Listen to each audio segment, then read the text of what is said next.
God bless you. What's it like to have a long conversation with the Pope? You're about to find out. When you look at the world, what gives you hope? Todo. Everything. Uno ve You see tragedias, tragedies, pero ve but you also see so many beautiful things. cosas lindas.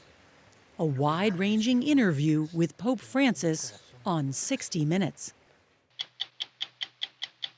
Tonight, the story of two Americans with top security clearances and how they spied on behalf of Cuba, which bartered and sold America's secrets to its enemies around the world. Do you think there are other Anna Monteses in the government right now? Oh, absolutely. Absolutely. That's chilling. There's no doubt that the Cubans are still penetrating our government with individuals who are loyal to them and not to us. The most dangerous animal in the world is man, because other animals will hurt you if they're hungry or it's their nature of hunting. But man can turn into an animal in no time. All he needs is permission. A unique new play with lessons from the past that pose a warning for today. To this image. I'm Leslie Stahl. I'm Bill Whitaker. I'm Anderson Cooper. I'm Sharon Alfonsi. I'm John Wertheim. I'm Cecilia Vega. I'm Nora O'Donnell. I'm Scott Pelley. Those stories and more tonight on 60 Minutes.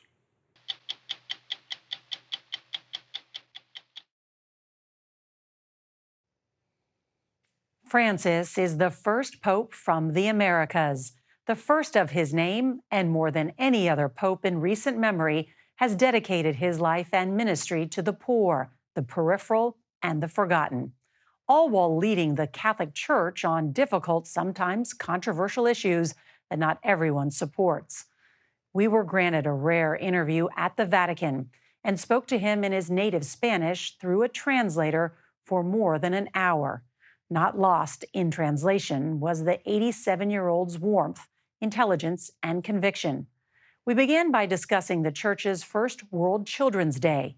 Next weekend, Pope Francis will welcome tens of thousands of young people to the Vatican, including refugees of war. During World Children's Day, the UN says over 1 million people will be facing famine in Gaza, many of them children. No solo en Gaza. Not just in Gaza. Think of Ukraine. Muchos chicos Many kids from Ukraine come here. Vienen aquí. You know something? That those children don't know how to smile. I'll say something to them. They have forgotten how to smile, and that is very painful. Do you have a message for Vladimir Putin when it comes to Ukraine? Por favor. Please, warring countries, all of them, stop. Stop the war. You must find a way of negotiating for peace. Strive for peace.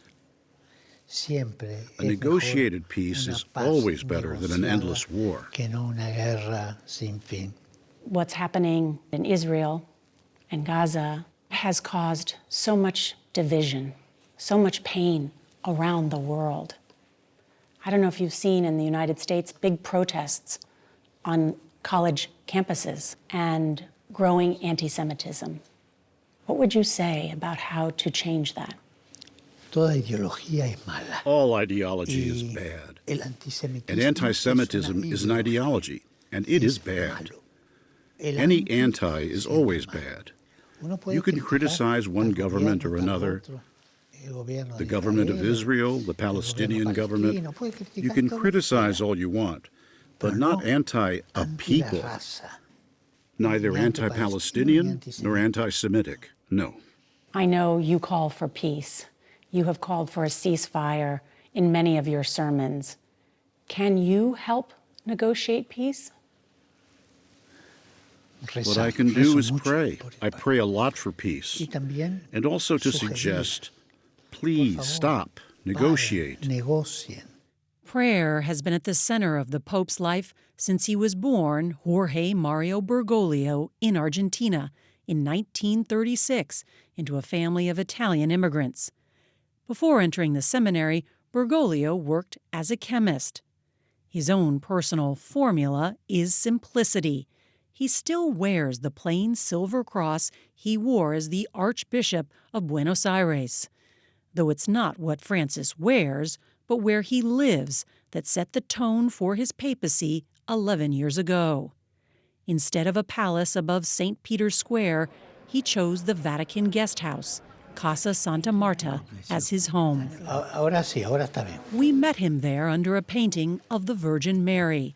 Surrounded by the sacred, Francis has not forsaken his sense of humor, even when discussing serious subjects like the migrant crisis. My grandparents were Catholic, immigrated from Northern Ireland in the 1930s to the United States, seeking a better life. And I know your family, too, fled fascism. And you have talked about, with migrants, many of them children, that you encourage governments to build bridges, not walls. Migration is something that makes a country grow. They say that you Irish migrated and brought the whiskey, and that the Italians migrated and brought the mafia. It's a joke. Don't take it badly. But migrants sometimes suffer a lot. They suffer a lot. I grew up in Texas, and I don't know if you've heard, but the state of Texas is attempting to shut down a Catholic charity on the border with Mexico that offers undocumented migrants humanitarian assistance. What do you think of that? That is madness, sheer madness. To close the border and leave them there, that is madness. The migrant has to be received. Thereafter, you see how you're going to deal with them. Maybe you have to send them back. I don't know. But each case ought to be considered humanely, right? A few months after becoming Pope, Francis went to a small Italian island near Africa to meet migrants fleeing poverty and war. Your first trip as Pope was to the island of Lampedusa, where you talked about suffering.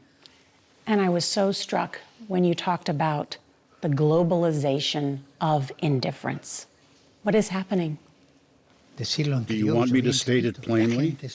People wash their hands. There are so many Pontius Pilates on the loose out there who see what is happening, the wars, the injustice, the crimes. That's okay, and wash their hands. It's indifference. That is what happens when the heart hardens and becomes indifferent. Please, we have to get our hearts to feel again. We cannot remain indifferent in the face of such human dramas. The globalization of indifference is a very ugly disease. Very ugly. Pope Francis has not been indifferent to the Church's most insidious scandal, the rampant sexual abuse of hundreds of thousands of children worldwide for decades. You have done more than anyone to try and reform the Catholic Church and repent for years of unspeakable sexual abuse against children by members of the clergy. But has the Church done enough? It must continue to do more. Unfortunately, the tragedy of the abuses is enormous. And against this, an upright conscience. And not only to not permit it, but to put in place the conditions so that it does not happen. You have said zero tolerance. It cannot be tolerated. When there is a case of a religious man or woman who abuses, the full force of the law falls upon them. In this, there has been a great deal of progress. It's Francis's capacity for forgiveness and openness that has defined his leadership of the Church's nearly 1.4 billion Catholics. He put them and the world on notice during an impromptu press conference on a plane in 2013, when he spoke on the subject of homosexuality. If someone is gay, he said, and he searches for the Lord and has goodwill, who am I to judge? And he did not stop there. Last year, you decided to allow Catholic priests to bless same-sex couples. That's a big change. Why? No, what I allowed was not to bless the union. That cannot be done because that is not the sacrament. I cannot. The Lord made it that way. But to bless each person, yes. The blessing is for everyone. For everyone. To bless a homosexual-type union, however, goes against the given right, against the law of the Church. But to bless each person, why not? The blessing is for all. Some people were scandalized by this, but why? Everyone. Everyone. You have said, who am I to judge? Homosexuality is not a crime. No, it's a human fact. There are conservative bishops in the United States that oppose your new efforts to revisit teachings and traditions. How do you address their criticism? You used an adjective, conservative. That is, conservative is one who clings to something and does not want to see beyond that. It is a suicidal attitude. Because one thing is to take tradition into account, to consider situations from the past, but quite another is to be closed up inside a dogmatic box. Pope Francis has placed more women in positions of power than any of his predecessors. But he told us he opposes allowing women to be ordained as priests or deacons. Francis's devotion to traditional doctrine led one Vatican reporter to note that he's changed the tune of the church, but the lyrics essentially remain the same. This frustrates those who want to see him change policy on Roman Catholic priests marrying, contraception, and surrogate motherhood. I know women who are cancer survivors who cannot bear children, and they turn to surrogacy. This is against church doctrine. In regard to surrogate motherhood, in the strictest sense of the term, no, it is not authorized. Sometimes surrogacy has become a business, and that is very bad. It is very bad. But sometimes, for some women, it is the only hope. It could be. The other hope is adoption. I would say that in each case, the situation should be carefully and clearly considered. Consulting medically, and then morally as well. I think there is a general rule in these cases, but you have to go into each case in particular to assess the situation, as long as the moral principle is not skirted. But you are right. I want to tell you that I really liked your expression when you told me, in some cases, it is the only chance. It shows that you feel these things very deeply. I think that's why so many people have found hope with you, because you have been more open and accepting, perhaps, than other previous leaders of the church. You have to be open to everything. The church is like that. Everyone. That so-and-so is a sinner. Me too, I am a sinner. Everyone. The gospel is for everyone. If the church places a customs officer at the door, that is no longer the Church of Christ. Everyone. When you look at the world, what gives you hope? Everything. You see tragedies, but you also see so many beautiful things. You see heroic mothers, heroic men, men who have hopes and dreams, women who look to the future.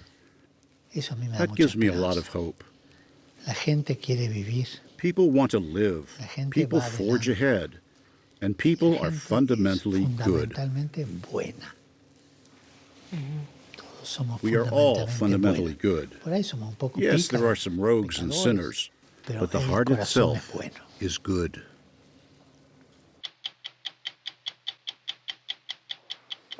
Behind the scenes at the Vatican.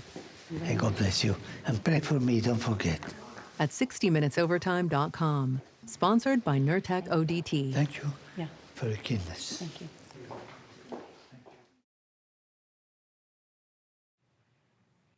Last month, a career American ambassador pleaded guilty to spying for the intelligence service of Cuba. Victor Manuel Rocha served his country in positions that required the highest levels of security clearance.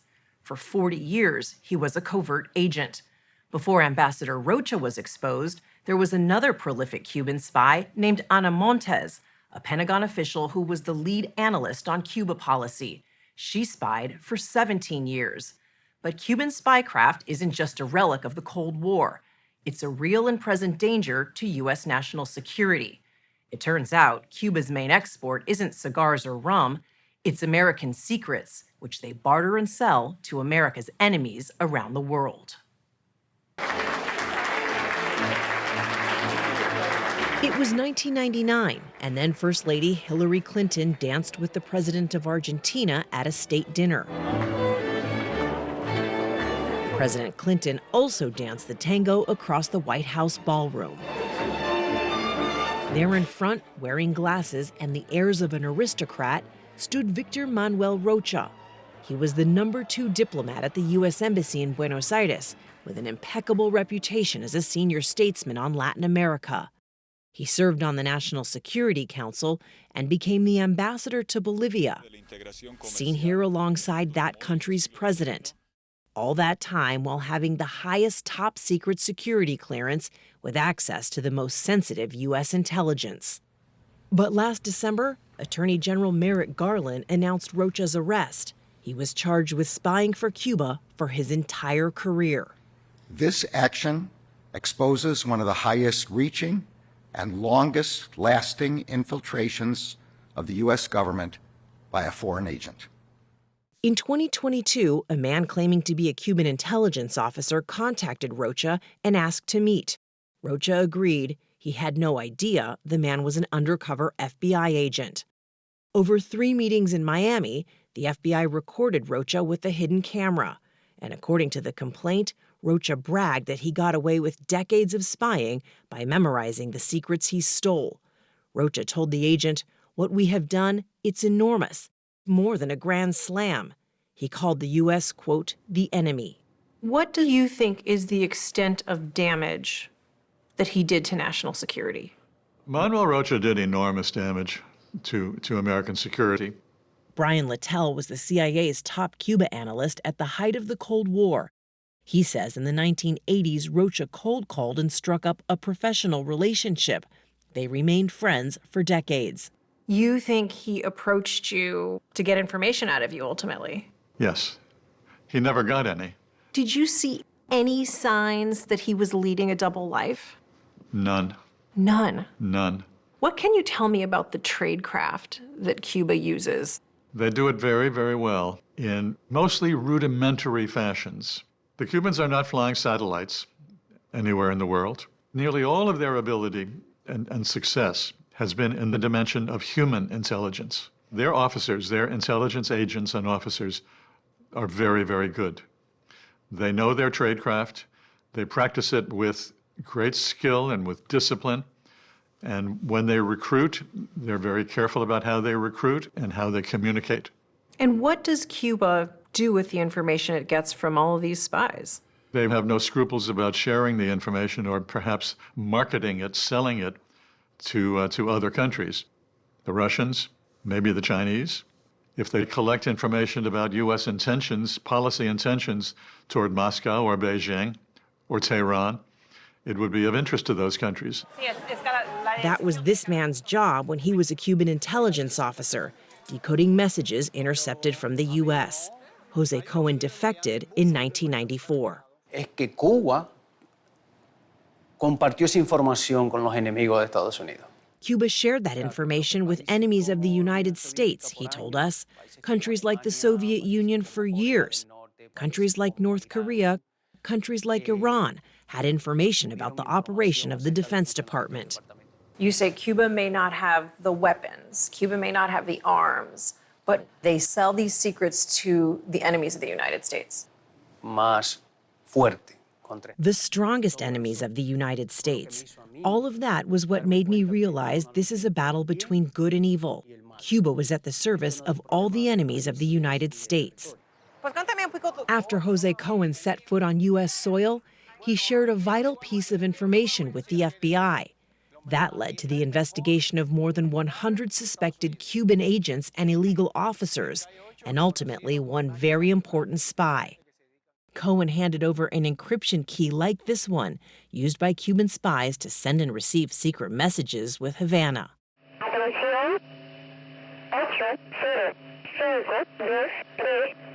3 nights a week at 9 p.m. and then again at 10, a series of numbered codes was broadcast out of Havana. The signal could be heard for most of the 1990s up the East Coast as far north as Maine. But the coded messages were only meant to be decoded by their agents, including a Pentagon analyst named Anna Montes, who lived in this quiet Washington neighborhood. This is where she did all of the business, all the spy business. Exactly. I mean, she would listen to the high-frequency messages upstairs Tuesday, Thursday, Saturday nights. She would type up her messages on her computer in her bedroom right up here. This is the area that she lived in, camouflaged, the fact that she was committing espionage right here.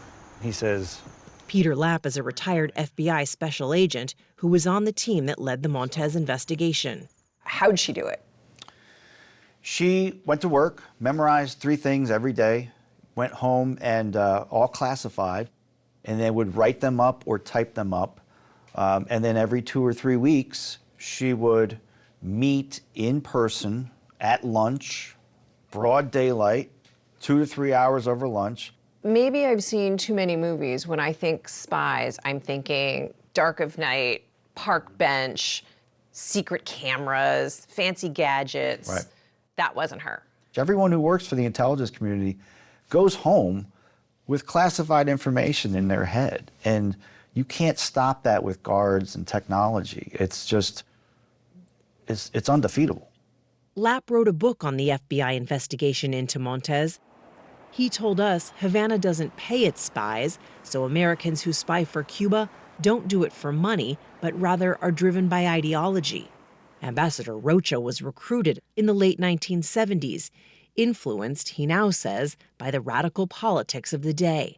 Montes was a student at the Johns Hopkins School of Advanced International Studies in the 1980s and was outspoken about her anger toward U.S. policy in Latin America when she was recruited by a Cuban intelligence officer.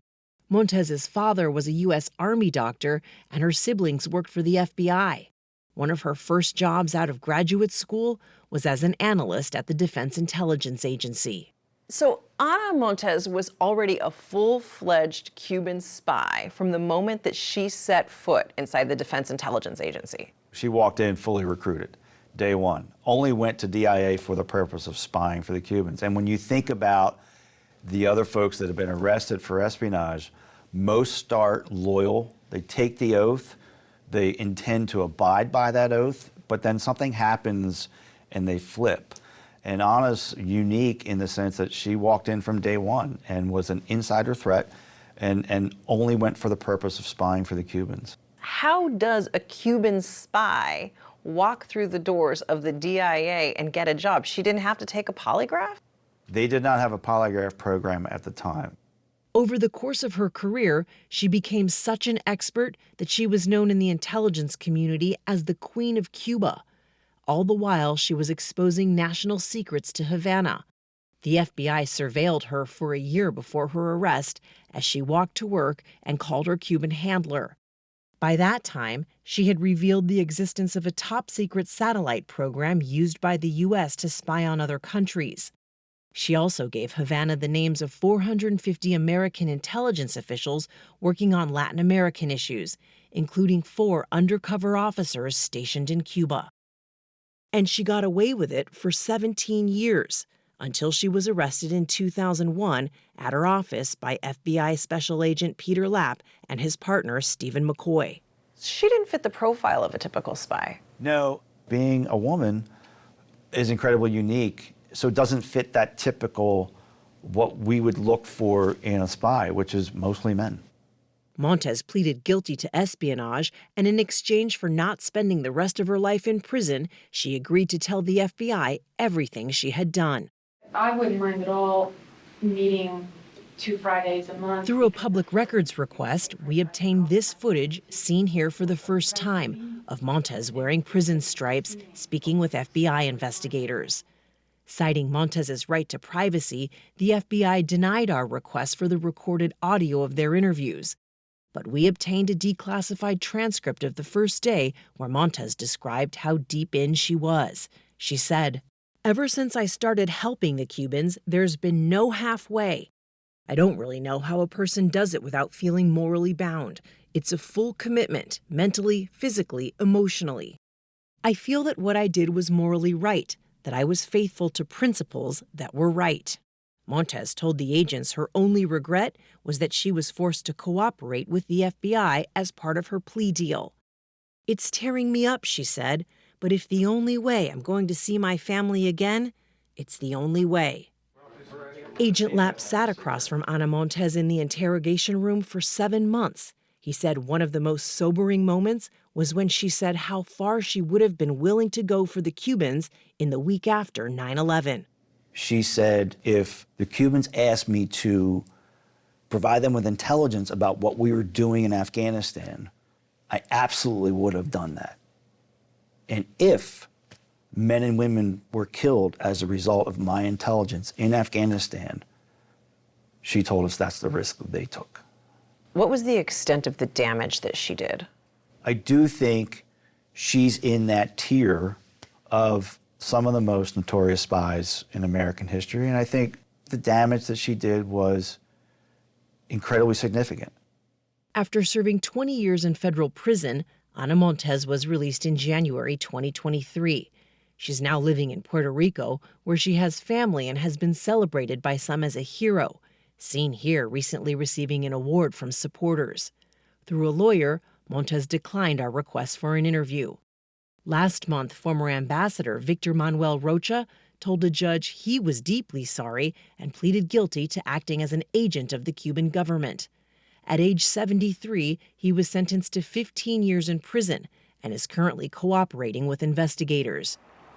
Just how many state secrets he gave to Cuba, we may never know. Nearly all the details of his spycraft remain classified. Anna Montes has yet to publicly express any remorse. Do you think there are other Anna Monteses in the government right now? Oh, absolutely. Absolutely. That's chilling. There's no doubt that the Cubans and the Russians and others are still penetrating our government with individuals who are loyal to them and not to us.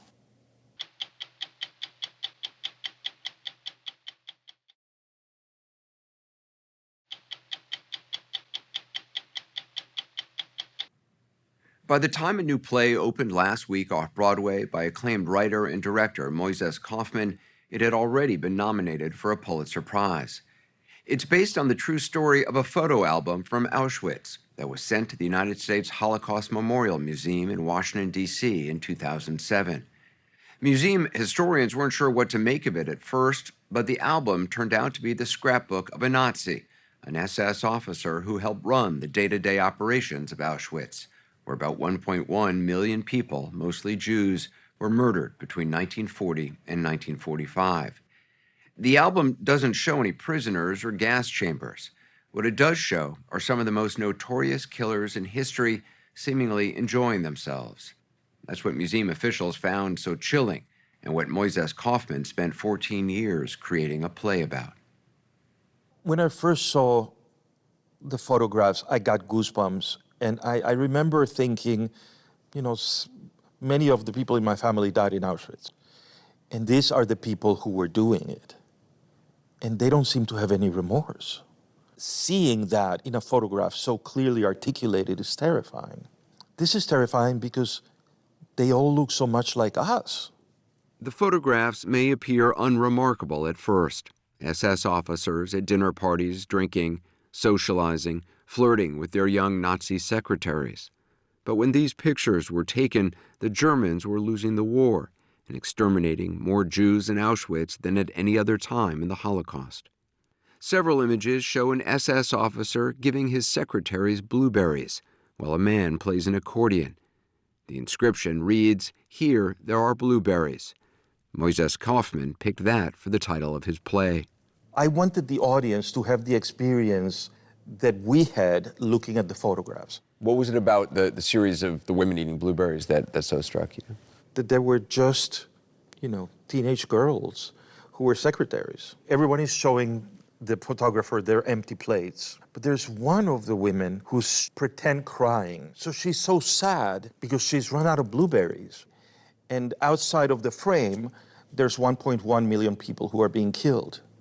So how do you lead your daily life and at the same time participate in one of the largest killing machines in the history of mankind?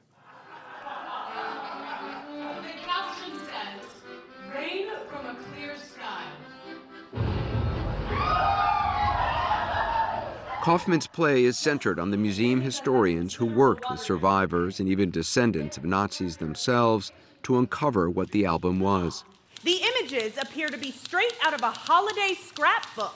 No one had ever seen images like these before.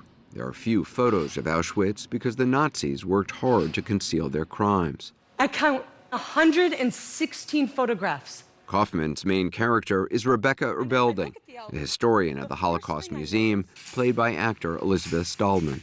This is when the album becomes an obsession for me. The real Rebecca Erbelding received the album from a former U.S. counterintelligence officer. He said he found it in 1946 in an abandoned apartment in war-torn Frankfurt while hunting down Nazi war criminals. He donated it to the museum, but wanted to remain anonymous. How did you go about finding out who made this? I didn't see any trains. I didn't see anything I recognized. It was maybe the third time flipping through it, and that's when I saw Joseph Mengele. No pictures of Dr. Joseph Mengele in Auschwitz had ever been found before. To see the album, we went to a high-security, climate-controlled facility in Maryland, where the original pages are stored. That's Dr. Mengele. That's Mengele, and these are still the only known photos of Mengele while he was stationed at the camp. Mengele was known by prisoners at Auschwitz as the Angel of Death. He conducted gruesome medical experiments, mostly on children, and often stood on the platform when trains arrived, selecting who would be sent to work and who would die immediately in gas chambers. Not only is it Mengele, these are some of the most infamous officers at the camp. So you see there's Bayer. Richard Bayer is on the album's first page. He was the last commandant of Auschwitz. That helped historians identify his deputy, Karl Hocker, and it turned out this was Hocker's personal album, his cherished memories behind the scenes of a massacre.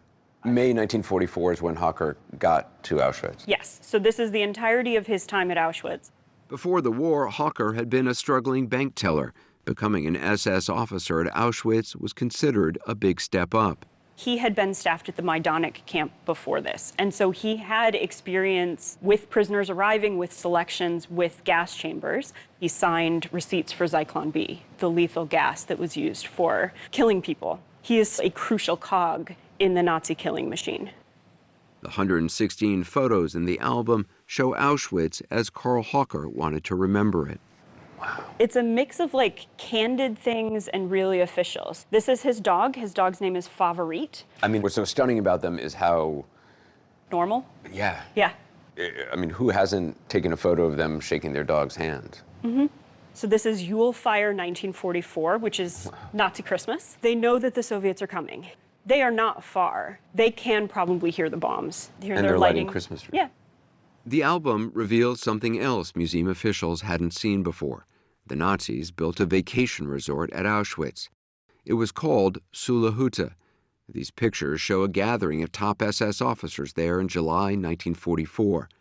Rebecca Erbelding believes it was a party. They were congratulating themselves for successfully murdering more than 350,000 Hungarian Jews in just 55 days. This looks like they're singing. They are. And this front row is really what the director of the museum, Sarah Bloomfield, calls the chorus of criminals. So you have Hucker, you have Otto Mahl, the head of the gas chambers section. There's Rudolf Höss, The former commandant of Auschwitz. the former commandant of Auschwitz. Mengele is here. They're celebrating the successful mass slaughter. murder. Yeah. And, you know, it was somebody labeled it a metropolis of death. And that's what it was. It worked like an assembly line factory. Irene Weiss got to Auschwitz the day after Karl Hawker started working there. She arrived when she was 13 on a train packed with Jews from Hungary. Separated from her parents and 4 of her siblings, she says she found herself on the platform holding her younger sister Edith's hand as they approached Dr. Mengele. And everything was in a matter of seconds, you know, that stick came down between us. He held life and death with that stick. All of a sudden, I was alone. She didn't know it at the time, but that moment was captured by a Nazi photographer documenting the arrival and processing of Hungarian Jews. It appears in one of the only other albums of Auschwitz. This photo has been colorized. This is the group already going to the gas chamber. Where are you in this picture? Well, I am right here. This is you? That's me right here. So this is the moment after you've been separated from your little sister, Edith? The very moment, yes. That's what I'm looking at. I can't leave. I left her. Irene Weiss never saw Edith, her parents, or her brothers alive again. What she has is this photo. That's her mother, Leah, sitting on the ground just behind her brothers Gershon and Reuben at Auschwitz. After this picture was taken, they were led into a gas chamber. They had to kill the children so there will not be a new generation. And they discovered that if they also killed the mothers, then they didn't have to worry about the chaos that would create separating. The children wouldn't be upset by being separated. And the mothers wouldn't be upset. Weiss spent the next 8 months working outside one of those gas chambers. She sorted shoes and other belongings of the dead. We saw these columns of women, mothers and children, and going into the door there, talking to us. And they're told they're walking into a bathhouse, you know. They're asking questions, where are you from? And a half hour later, the chimney's belching fire. And that went on day after day and night after night. So you saw thousands of women, children walking into gas chambers? Absolutely. And you talked to some of them? Absolutely. In the last seconds of their life, minutes of their life? Yes, but we couldn't cry. It was an amazing thing. This is beyond crying. Tears are for normal pain. That kind of brutality from fellow mankind is so deep that, you know, people say broken heart. The heart keeps working, but the soul never forgets. Irene Weiss wasn't surprised by the photos in Karl Hawker's album, but when they were released publicly, they made headlines around the world. Tilman Taub read about them online in Germany while on his lunch break. And there was an article, new photos from Auschwitz have appeared. Yeah, I thought, this is interesting. When he looked at the photos, he was surprised to see his grandfather, Dr. Heinz Baumkarter. On the first picture, it wasn't 100% clear, but then I flipped 2 more pictures, and it was absolutely 100% clear that that was him. Taub knew his grandfather was head physician at Sachsenhausen concentration camp and had done medical experiments on prisoners and sent thousands to be killed at other camps. But Taub wasn't sure why his grandfather had gone to Auschwitz. In Germany, He connected with Rebecca Erbelding and soon discovered just how deeply involved his grandfather was in the Holocaust. When you see the picture of your grandfather, I mean, does that feel like your grandfather? For me, strictly speaking, it's 2 different persons. The grandfather that I knew was a rather normal grandfather, and the SS officer is a different person for me. It's impossible to reconcile the two. It is difficult, really.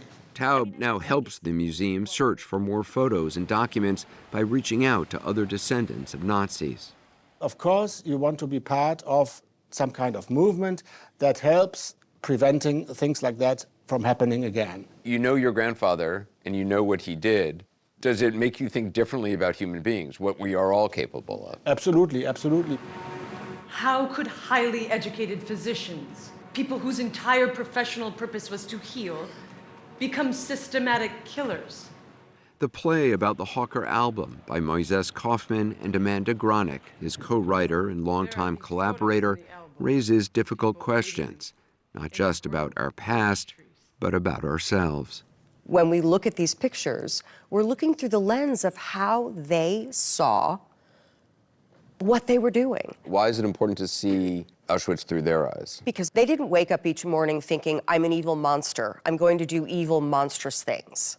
They woke up each day and they went about their lives filled with justifications and beliefs in what they were doing.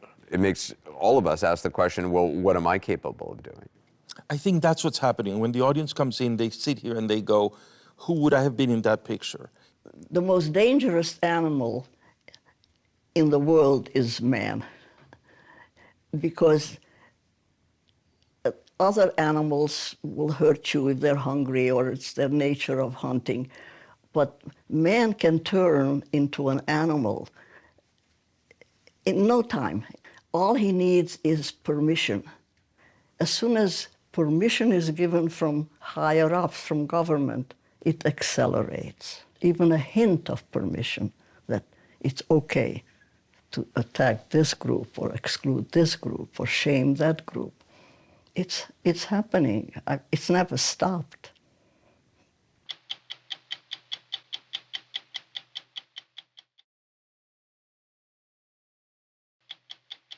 Now, the last minute of 60 Minutes. Tonight, a farewell to our 56th season and to Frank Devine, who made 60 Minutes better for 35 years. Frank is retiring as a senior producer who improved the writing of every 60-minute story. As a producer for Steve Croft, Frank explained the 2008 financial crisis, introduced us to an unknown Illinois senator named Barack Obama, and produced an almost unheard-of interview with then Charles, Prince of Wales. Now, we must return our colleague to his family. We will remember Frank for his generous and learned presence, and our audience is in the debt of a journalist who believes facts are facts and writing fills them with meaning. We may not see his byline, L. Franklin Devine, here again, but his inspiration endures. Thank you, Frank. I'm Scott Pelley. We'll be back in September with a brand new season of 60 Minutes. More with Pope Francis in a CBS News primetime special tomorrow.